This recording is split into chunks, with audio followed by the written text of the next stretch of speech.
তোমার কথা আমি উত্তর দেবো না।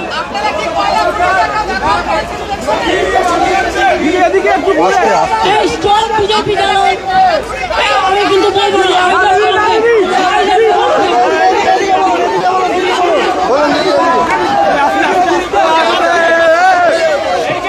দেখুন, আমি যেটা আপনাদের বলতে চাই যে আমার যেহেতু এখন একটা বিবেকানন্দের প্রোগ্রাম আছে, আমি প্রোগ্রামটা করে আসছি। আর বাংলার ওপর যে হামলা ওরা করেছে, এই হামলার প্রত্যুত্তর জনগণ দেবে, এটা আমি বিশ্বাস করি।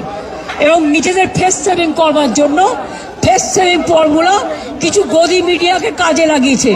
সেই গদি মিডিয়ার ডিটেলসটাও আমরা নজর রাখছি, এবং যেটা সত্য আমরা সেটা সত্য সবসময় সত্যানুসন্ধান করতে দেবো। কিন্তু অসত্য কথা যারা বলেছে, বিজেপির কথা শিখিয়ে তাদের বিরুদ্ধে ডিফর্মেশন করার দায়িত্ব আমার। ভালো থাকবে, সুস্থ থাকবে।